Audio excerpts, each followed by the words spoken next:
Good morning students. मैं राजश्री स्वामी, सहायक आचार्य, government college Shri Dungargarh. आज हम अमेरिकी संविधान के संदर्भ में अमेरिकी राष्ट्रपति की शक्तियों के बारे में पढ़ते हैं। जैसे कि हम जानते हैं कि अमेरिका का राष्ट्रपति greatest ruler of the world माना जाता है, अर्थात ये विश्व का सबसे शक्तिशाली शासक माना जाता है जो एक निर्वाचित होता है। पर अमेरिका के राष्ट्रपति के बारे में कहा जाता है कि विश्व का सबसे शक्तिशाली व्यक्ति है। सर हेनरी मेन ने इसके संबंध में कहा है कि जिस तरह से इंग्लैंड का सम्राट है वो राज्य करता है, यानी कि उसके पास राजा की शक्ति है किंतु शासन नहीं करता, यानी शासन की शक्ति उसके पास नहीं है। शासन वहाँ प्रधानमंत्री करता है। फ्रांस का राष्ट्रपति है। फ्रांस में अर्ध अध्यक्षात्मक शासन व्यवस्था है, वहाँ संसद भी है और राष्ट्रपति भी है। तो उनका मानना है कि फ्रांस का राष्ट्रपति न तो राज्य करता है और न ही शासन करता है, जबकि अमेरिका का राष्ट्रपति है वो न केवल शासन करता है अपितु राज्य भी करता है, यानी कि उसमें ही समस्त शक्तियाँ राष्ट्रपति में निहित होती है। वो राज्य का भी प्रमुख होता है और शासन का भी प्रमुख होता है। तो अमेरिकी राष्ट्रपति को प्रेसिडेंट अमेरिका का उसको उसमें विश्व की उसमें देश की सारी शक्तियाँ उसके हाथ में इकट्ठी हो गई है और विश्व का शक्तिशाली व्यक्ति माना जाता है। अब हम देखते हैं कि अमेरिकी राष्ट्रपति की शक्तियों में बहुत वृद्धि हुई है। इसके पीछे कारण क्या है, क्यों अमेरिका के राष्ट्रपति इतना शक्तिशाली हो गया है, जबकि उसके संविधान में राष्ट्रपति को सिर्फ ये कहा गया है कि अनुच्छेद 2 में कि देश की कार्यपालिका शक्तियाँ राष्ट्रपति में निहित होगी, लेकिन वो पद इतना शक्तिशाली कैसे हो गया है, इसमें इतनी वृद्धि कैसे हो गई है। यदि हम इनके कारणों की खोज करें तो सबसे पहले हमें समझ में आता है कि अमेरिका के राष्ट्रपति को संकटकालीन शक्तियाँ उसको प्राप्त है। संकटकालीन व्यवस्था में राष्ट्रपति है वो बहुत शक्तिशाली हो जाता है।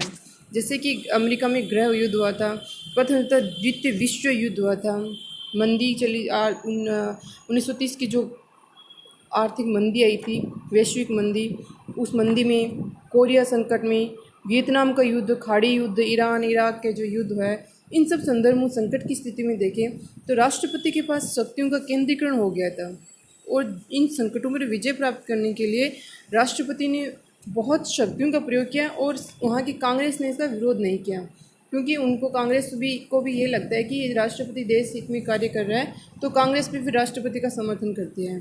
तो संकटकालीन की जब स्थिति उत्पन्न होती है तो राष्ट्रपति की शक्तियों में अपार वृद्धि वहाँ हो जाती है। वो एक तरह से सर्वश्रेष्ठ बन जाता है, उसमें उस समय उसको कोई चुनौती नहीं देता है, कांग्रेस भी उसका समर्थन करती है उस स्थिति में।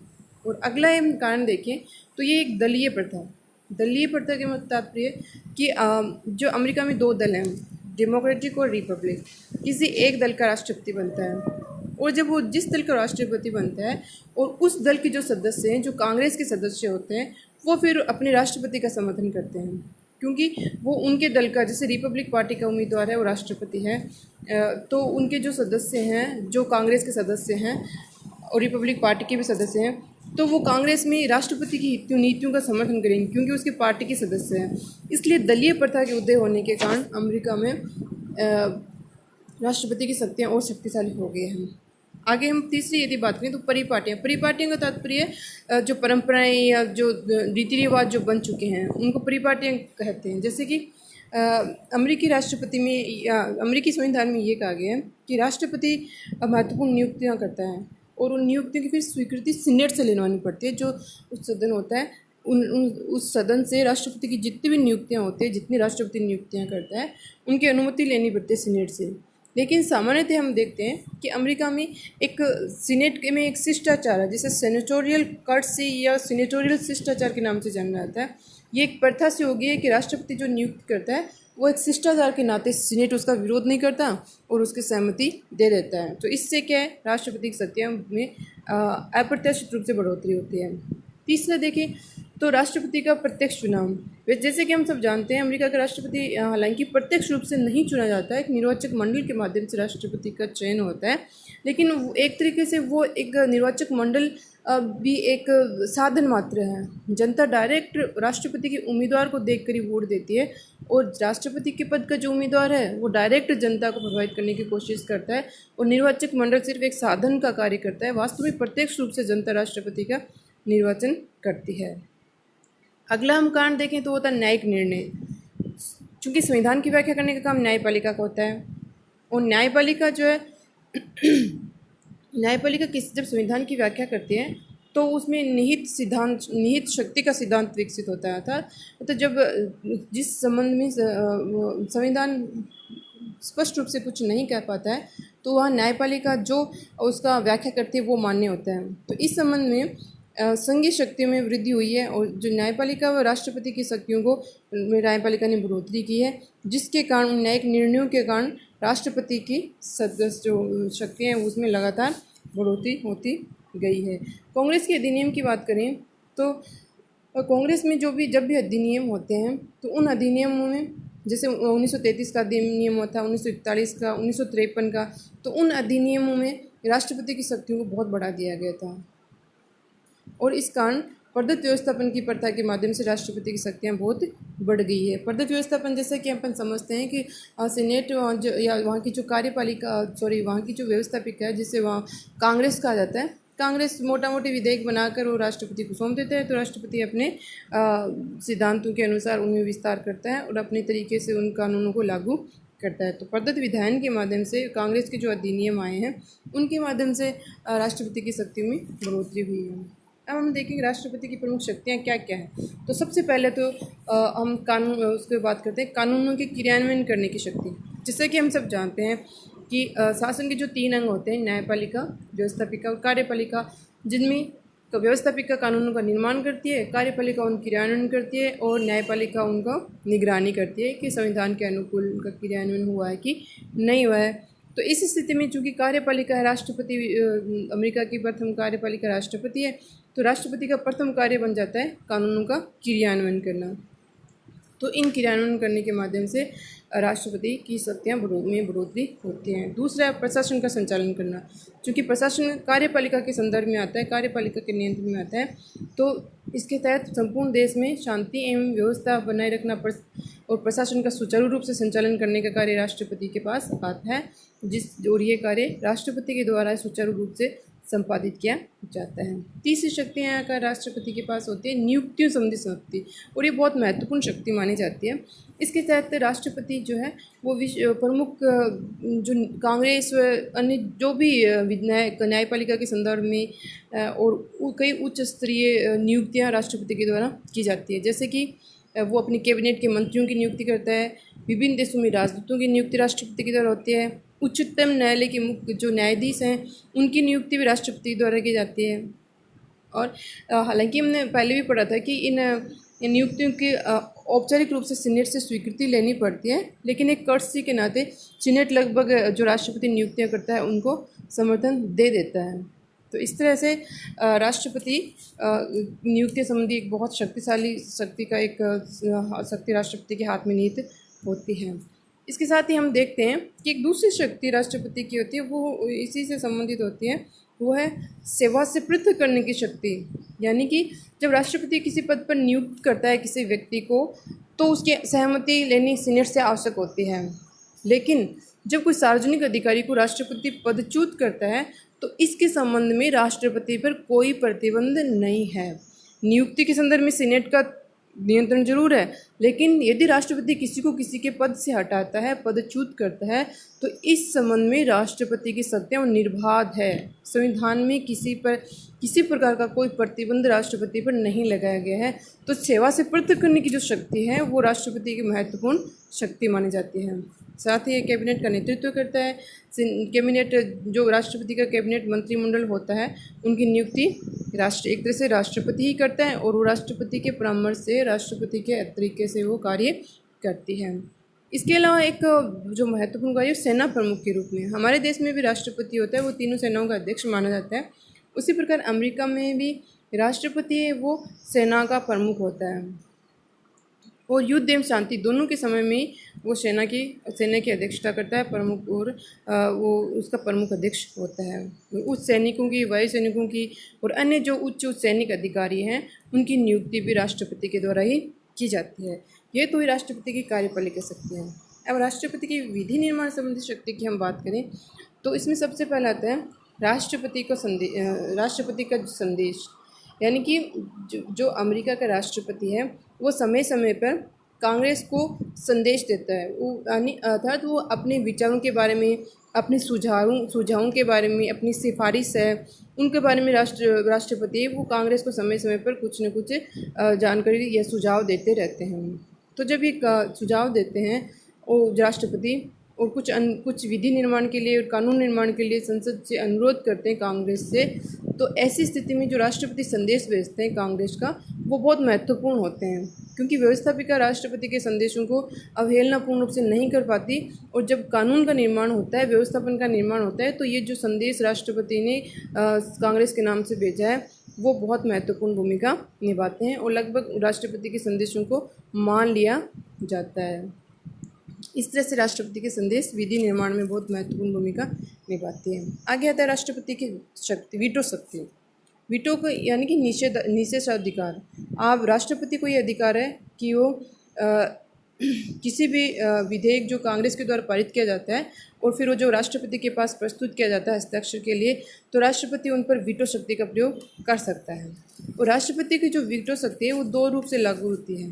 प्रथम वीटो शक्ति के तहत जो विधेयक राष्ट्रपति के समक्ष रखा जाता है और यदि वह विधेयक 10 कार्य दिवस यानी कि जो काम करने वाले 10 दिवस हैं जिनमें रविवार शामिल नहीं होता है, उन विधेयक को यदि राष्ट्रपति अपने कुछ आक्षेपों के साथ वापस कांग्रेस को लौटा देता है तो वो विधेयक विलंब का निषेधाधिकार या डिलेइंग वीटो जिसको कहते हैं, सस्पेंसिव वीटो उसको नाम दिया जाता है।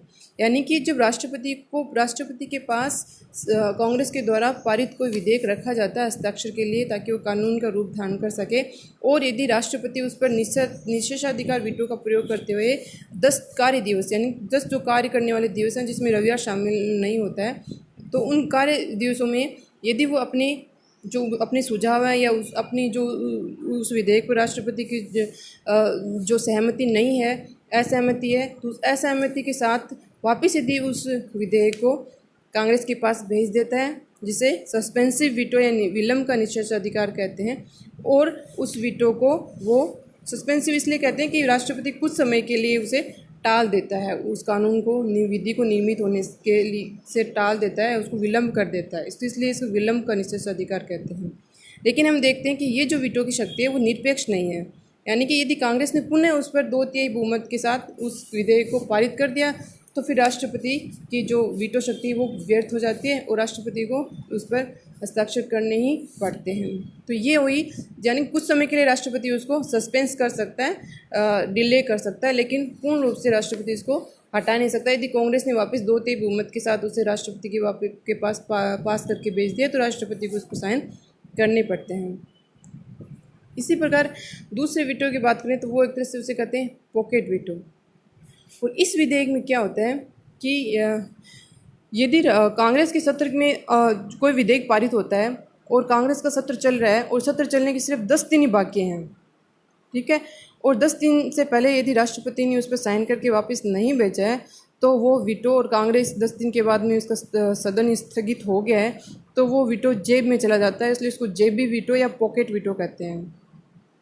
तो इस तरह से इस पॉकेट वीटो के माध्यम से राष्ट्रपति किसी भी विधेयक को गिरा सकता है, क्योंकि वो जैसे ही स्थगित हो जाती है कांग्रेस उसके साथ ही वो विधेयक वहीं समाप्त हो जाता है। तो 10 दिन बचते हैं कांग्रेस के सदन को समाप्त होने में, और उन 10 दिन के भीतर यदि राष्ट्रपति सहमति नहीं देता है, हस्ताक्षर नहीं देता है और कांग्रेस का सदन स्थगित हो जाता है तो फिर वो वीटो जो है पॉकेट वीटो के नाम से जाना जाता है और वो विधेयक कानून नहीं बन पाता है। राष्ट्रपति उसको रोक सकता है कानून बनने से। इस तरह से 2 वीटो शक्ति राष्ट्रपति के पास होती हैं।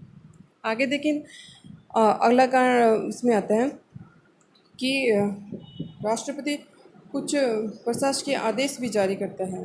प्रशासकीय आदेश के माध्यम से राष्ट्रपति कार्यपालिका को कुछ भी करने के लिए आदेश देता है, और ये जो आदेश है वो राष्ट्रपति के द्वारा जारी किए जाते हैं, उनकी मान्यता कानून के समान ही होती है। यानी जो प्रशासकीय आदेश हैं जो राष्ट्रपति द्वारा जारी किए जाते हैं उन आदेशों की उतनी उपयोगिता होती है, इतनी मान्यता होती है जितनी कि कानून की मान्यता होती है। तो प्रशासकीय आदेश भी राष्ट्रपति की विधि निर्माण संबंधी महत्वपूर्ण शक्ति है। आगे है कांग्रेस के विशेष अधिवेशन बुलाने का अधिकार। राष्ट्रपति को यह अधिकार है कि वह कांग्रेस को सूचित करके विशेष यदि कोई प्रयोजन है, विशेष उद्देश्य है, तो राष्ट्रपति उसके लिए अधिवेशन बुला सकता है। तो ये हुई राष्ट्रपति की विधि निर्माण संबंधी शक्ति। और पहले हम उसके कार्यपालिका संबंधी शक्ति पढ़ चुके हैं, क्रियान्वयन संबंधी शक्ति। अब आता है वित्तीय शक्तियाँ कि राष्ट्रपति के पास क्या क्या वित्तीय शक्तियाँ हैं। तो वित्तीय शक्तियाँ की हम बात करें तो राष्ट्रपति को अपार वित्तीय शक्तियाँ दी गई हैं। वित्तीय शक्तियों के माध्यम से राष्ट्रपति है वो एक शक्तिशाली पद बन गया है, क्योंकि जो वार्षिक बजट होता है जिसे हम आय व्यय का ब्यौरा कहते हैं, वो राष्ट्रपति के निर्देशन में तैयार किया जाता है। राष्ट्रपति के मंशा के अनुसार वो तैयार होता है, और वही बजट जो राष्ट्रपति तैयार करता है वो लगभग कांग्रेस द्वारा पारित करवा लिया जाता है। इस तरह से वही वित्तीय विधेयक बजट है वो पारित होता है जो राष्ट्रपति ने जिस बजट को कांग्रेस में रखा है। तो इसमें राष्ट्रपति की नीतियां हैं, आर्थिक नीतियां हैं, वो ही लागू होती है, उन्हीं के अनुसार बजट बनाया जाता है, और वो बजट फिर कांग्रेस में पारित लगभग हो जाता है। आगे यदि हम राष्ट्रपति की न्यायिक शक्तियों की बात करें तो राष्ट्रपति जो कुछ व्यक्तियों को महाभियोग लगाकर दंडित करता है किया जा सकता है, और राष्ट्रपति उसे जो क्षमादान दे सकता है। यानी कि जो व्यक्तियों को महाभियोग लगाया गया है और कांग्रेस ने जिन्हें दंडित किया है, हालांकि उन महाभियोग लगाए गए व्यक्तियों पर राष्ट्रपति कुछ नहीं कर सकता, लेकिन जो बाकी व्यक्ति हैं उन पर राष्ट्रपति क्षमादान दे सकता है। ठीक है, महाभियोग जिन अधिकारियों पर महाभियोग की प्रथा प्रचलित है उनको राष्ट्रपति क्षमा नहीं कर सकता, लेकिन बाकी जो है उन व्यक्तियों को राष्ट्रपति क्षमा कर सकता है। और इस शक्ति के अधीन अपराधी को वह पूर्ण क्षमा भी कर सकता है, या उसकी सज़ा कम कर सकता है, या फिर उसकी सज़ा को स्थगित कर सकता है, जैसे कि हमारे देश के राष्ट्रपति को भी ये शक्तियाँ प्राप्त है। आगे आता है विदेशिक मामलों का संचालन। अमेरिका में जो विदेशी मामले होते हैं वो मुख्य जो परराष्ट्र संबंधी नीतियाँ होते हैं उनका मुख्य संचालक वास्तव में सिर्फ राष्ट्रपति ही होता है, क्योंकि अंतर्राष्ट्रीय विषय में जो भी बोलना होता है वो राष्ट्रपति के माध्यम से ही अमेरिका की नीतियों को रखा जाता है। यानी कि जो अमेरिका की विदेश नीति है वो पूरी तरह से राष्ट्रपति के द्वारा निर्धारित होती है, और राष्ट्रपति उसके लिए अंतिम रूप से उत्तरदायी होता है, क्योंकि विदेश में जो अपने प्रतिनिधि भेजता है वो राष्ट्रपति भेजता है, राजदूतों की जो नियुक्ति करता है वो राष्ट्रपति नियुक्ति करता है, और बाकी जो भी विदेशों के साथ संधि समझौते अंतर्राष्ट्रीय समझौते संधियाँ होती है वो राष्ट्रपति के माध्यम से होते हैं। इस तरह से विदेशिक मामलों में भी राष्ट्रपति को महत्वपूर्ण शक्तियाँ प्राप्त हैं। अब दल के नेता के रूप में राष्ट्रपति की बात करें तो अमेरिका में जो राजनीतिक दलों की एक विशेषता ये होती है कि वहाँ राजनीतिक दल चुनाव के समय सक्रिय होते हैं, और अन्यथा 4 साल के लिए वो वापस निष्क्रिय हो जाते हैं।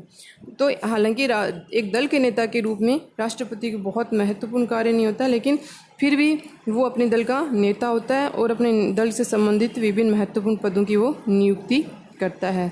संकटकालीन शक्तियों के बारे में हम पढ़ चुके हैं कि संकटकाल की स्थिति में राष्ट्रपति सर्वश्रेय हो जाता है और उसके पास अपार शक्तियाँ केंद्रित हो जाते हैं।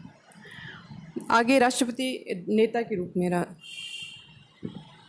राष्ट्रपति अमेरिका का राष्ट्रीय नेता होता है, वह पूरे देश का नेता होता है, और पूरे देश के जो जनमत है बहुमत है वो राष्ट्रपति के पीछे ही चलता है, क्योंकि इसके संबंध में विल्सन ने कहा है कि समस्त राष्ट्र ने उसे राष्ट्रपति निर्वाचित किया और उसे ध्यान रहता है कि अमेरिकी राष्ट्र का कोई अन्य राजनीतिक प्रवक्ता नहीं है, केवल राष्ट्रपति ही अपने राज्य का अपने देश का अंतिम तथा वास्तविक प्रवक्ता होता है, और उसी की जो बात है उसकी प्रशंसा है तो विश्वास है सब राष्ट्रपति के माध्यम से ही जनता उसको स्वीकार करती है। यानी कि राष्ट्रपति जनता का प्रथम प्रतिनिधि होता है। पूरे विश्व में अमेरिकी जनता का प्रतिनिधि राष्ट्रपति माना जाता है, और वही अमेरिकी जनता का मुख्य प्रवक्ता होता है।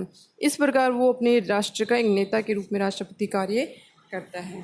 तो हमने देखा कि अमेरिका का राष्ट्रपति अपने देश में बहुत महत्वपूर्ण भूमिका रखता है, बहुत शक्तिशाली भूमिका रखता है, और हम ये भी देख सकते हैं कि अमेरिकी राष्ट्रपति जैसा शक्तिशाली व्यक्ति विश्व में कोई दूसरा शासक नहीं है।